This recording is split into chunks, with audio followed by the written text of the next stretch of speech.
Koneksi antar materi modul 1.4 Budaya Positif. Assalamualaikum warahmatullahi wabarakatuh. Saya Syauki Wafa, CKP Angkatan 11 dari Kabupaten Pringsewu, Provinsi Lampung. Pada koneksi antar materi ini, saya akan memaparkan nilai-nilai penting dari modul 1.1 tentang filosofi pemikiran Ki Hajar Dewantara, modul 1.2 tentang nilai dan peran guru penggerak, modul 1.3 tentang visi guru penggerak, dan modul 1.4 tentang budaya positif. Narasi tentang koneksi antar materi ini dipandu dengan pertanyaan yang tercetak tebal sebagai pertanyaan pemantiknya. Simak dengan baik pemaparannya berikut ini. Pertanyaan ke-1, sejauh mana pemahaman Anda tentang konsep-konsep inti yang telah Anda pelajari di modul ini, yaitu disiplin positif, teori kontrol, teori motivasi, hukuman dan penghargaan, posisi kontrol guru, kebutuhan dasar manusia, keyakinan kelas, dan segitiga restitusi? Adakah hal-hal yang menarik untuk Anda dan di luar dugaan? Dalam budaya kita, makna kata disiplin dimaknai menjadi sesuatu yang dilakukan seseorang pada orang lain untuk mendapatkan kepatuhan. Kita cenderung menghubungkan kata disiplin dengan ketidaknyamanan. Padahal disiplin merupakan sesuatu hal yang perlu ditanamkan pada diri setiap individu. Pada pokok bahasan lain, banyak sekali informasi-informasi baru yang menyadarkan diri saya bahwa dalam mendidik anak terdapat nilai-nilai yang harus diterapkan dalam menciptakan budaya positif. Sebagai contoh pada materi posisi kontrol guru, berdasarkan pada teori kontrol Dr. William Glasser, Glasser berkesimpulan ada 5 posisi kontrol yang diterapkan seorang guru, orang tua, ataupun atasan dalam melakukan kontrol. Kelima posisi kontrol tersebut adalah penghukum, pembuat rasa bersalah, teman, pemantau, dan manajer. Selama ini, posisi saya berada pada penghukum dan pembuat rasa bersalah. Tentunya hal ini sangat bertentangan dengan filosofi pembelajaran yang diinginkan oleh Ki Hajar Dewantara, di mana kita harus bisa memanusiakan manusia dan menuntun kodrat anak sesuai dengan zamannya. Dalam memberikan pelayanan ke siswa, kita sebagai guru harus bisa berada pada posisi manajer. Ada langkah dan tahapan yang harus kita lakukan dalam mendidik anak terkait dengan kesalahan yang mereka buat. Hal kedua yang tak terduga selama mempelajari modul 1.4 yaitu terkait keyakinan kelas. Selama ini saya hanya berpikir bahwa tidak ada suatu keyakinan namun hanya sebatas aturan kelas. Ternyata hal tersebut merupakan suatu yang berbeda. Keyakinan kelas merupakan suatu kesepakatan yang tidak tertulis namun dipahami oleh seluruh anggota kelas yang wajib dipatuhi tanpa perlu ada dorongan dari luar dan rasa itu muncul dari diri siswa itu sendiri. Pada materi segitiga restitusi, kita diajarkan menyelesaikan kasus yang biasa terjadi di sekolah dengan tahapan menstabilkan identitas, memvalidasi tindakan yang salah, dan menanyakan keyakinan. Informasi yang saya peroleh dari modul 1.4 linier dengan pemahaman pada materi sebelumnya, di mana untuk mewujudkan pemikiran Ki Hajar Dewantara dapat menerapkan informasi dalam materi budaya positif. Nilai dan peran guru penggerak dapat terwujud dengan dukungan dari penerapan budaya positif. Pertanyaan kedua, perubahan apa yang terjadi pada cara berpikir Anda dalam menciptakan budaya positif di kelas maupun sekolah Anda setelah mempelajari modul ini? Perubahan yang terjadi setelah mempelajari modul budaya positif yaitu memperbaiki kesalahan dalam mendidik murid di sekolah. Kita tahu bahwa pasti setiap hari akan ada anak yang melanggar kepatuhan.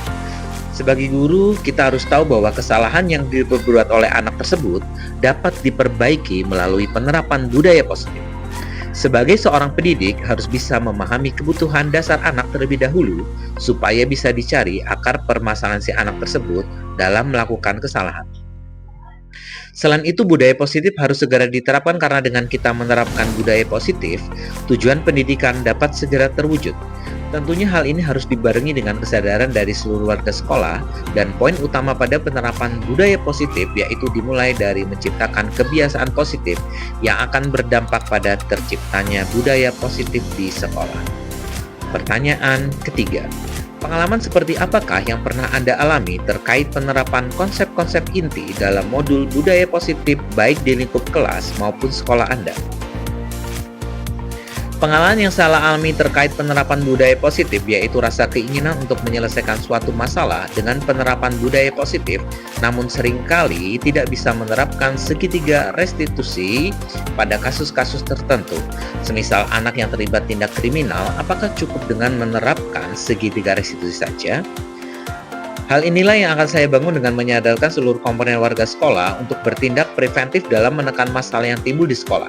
Saya berkeinginan untuk memposisikan diri sebagai manajer, namun kebiasaan dan budaya di sekolah saat ini masih menerapkan hukuman sebagai tindakan yang paling efektif dalam menerapkan kedisiplinan pada anak.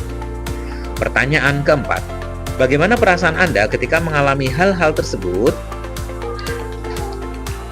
Dengan menempatkan diri sebagai seorang manajer, rasanya bahagia ketika kita mampu mendisiplinkan anak sesuai dengan langkah terbaik supaya siswa memiliki nilai budaya positif dari dalam dirinya, bukan bersikap disiplin karena ada stimulus atau rangsangan dari luar. Selain itu, perasaan saya lebih tertantang untuk mengimplementasikan posisi sebagai pendidik, sebagai manajer, dan menerangkan segitiga restitusi dalam menyelesaikan beberapa kasus indisipliner peserta didik.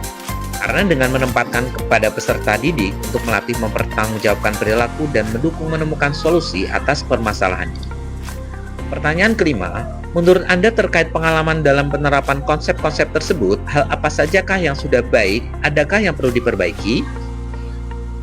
Menurut saya, sekolah saya sudah menerapkan budaya positif di sekolah. Hal itu diwujudkan dengan kegiatan budaya positif seperti apel bersama, sholat berjamaah, dan hal-hal kolaboratif lainnya yang dapat membentuk karakter budaya positif. Selain itu, hal yang perlu dikembangkan lebih lanjut yaitu terkait sosialisasi nilai kebajikan yang harus dimiliki setiap anak serta keyakinan kelas, karena masih banyak guru dan murid belum memahami perbedaan keyakinan kelas dan aturan kelas. Hal yang perlu diperbaiki yaitu terkait posisi kontrol, selama ini masih berada pada posisi penghukum dan pembuat rasa bersalah. Pertanyaan keenam, sebelum mempelajari modul ini, ketika berinteraksi dengan murid, berdasarkan 5 posisi kontrol, posisi manakah yang paling sering Anda pakai, dan bagaimana perasaan Anda saat itu? Setelah mempelajari modul ini, posisi apa yang Anda pakai, dan bagaimana perasaan Anda sekarang, dan apa perbedaannya? Sebelum saya mempelajari modul posisi kontrol, posisi saya sering terapkan ketika berinteraksi dengan siswa adalah sebagai penghukum dan pembuat rasa bersalah. Perasaan saya saat itu merasa dua hal itu merupakan cara yang sudah benar dan terbaik karena selama ini, semasa sekolah dan awal menjadi seorang guru, hal tersebut sudah menjadi kebiasaan yang menjadi budaya. Selain itu, cara yang saya terapkan kadang membuahkan hasil, namun terkadang gagal, bahkan peristiwa yang sama terulang kembali alias bersifat sementara. Setelah mempelajari teori posisi kontrol, posisi yang saya gunakan yaitu sebagai pemantau dan manajer. Perasaan yang saya alami yaitu menjadi lebih tenang, siswa lebih mudah menerima dan sadar tentang kesalahan yang dia perbuat, sehingga siswa menjadi tergerak hatinya untuk berubah dari dalam dirinya sendiri, bukan dari paksaan. Setelah mempelajari teori posisi kontrol, posisi yang saya gunakan yaitu sebagai pemantau dan manajer. Perasaan yang saya alami yaitu saya menjadi lebih tenang dan dapat menerima dan sadar tentang kesalahan yang dia perbuat. Kemudian pertanyaan ketujuh, sebelum mempelajari modul ini, pernahkah Anda menerapkan segitiga restitusi ketika menghadapi permasalahan murid Anda? Jika iya, tahap mana yang Anda praktekkan dan bagaimana Anda mempraktekannya? Saya belum pernah menerapkan praktik segitiga restitusi dalam mencari solusi dan pemecahan masalah atas permasalahan murid saya. Ini adalah hal yang baru bagi saya dan saya sangat antusias untuk mempelajari dan mempraktikannya. Pertanyaan terakhir, selain konsep-konsep yang disampaikan dalam modul ini, adakah hal-hal lain yang menurut Anda penting untuk dipelajari dalam proses menciptakan budaya positif, baik di lingkungan kelas maupun sekolah? Selain filosofi KHD, budaya positif juga berkaitan erat dengan nilai dan peran guru penggerak serta visi guru penggerak. Peran guru penggerak sebagai pemimpin pembelajaran dan mewujudkan kepemimpinan murid sangat perlu dilakukan. Selain itu, peran sebagai pemimpin pembelajaran adalah memberikan lingkungan dan kondisi yang menyenangkan bagi siswa. Melalui keyakinan kelas akan menciptakan lingkungan yang menyenangkan bagi siswa dalam belajar, tidak hanya berpedoman pada aturan kelas. Hal itu terjadi karena keyakinan kelas dibuat oleh seluruh warga sekolah dan disepakati secara bersama. Selain itu, siswa lebih merasa nyaman dibandingkan dengan peraturan kelas yang penuh dengan hukuman. Selain melalui keyakinan kelas, restitusi dapat mendidik siswa untuk mandiri dan bertanggung jawab untuk mengatasi masalahnya, sesuai dengan keyakinan sekolah yang diyakininya sudah dipahami oleh siswa. Demikian pemaparan saya tentang koneksi antar materi pada modul 1.4 mengenai budaya positif. Salam dan bahagia bagi semuanya.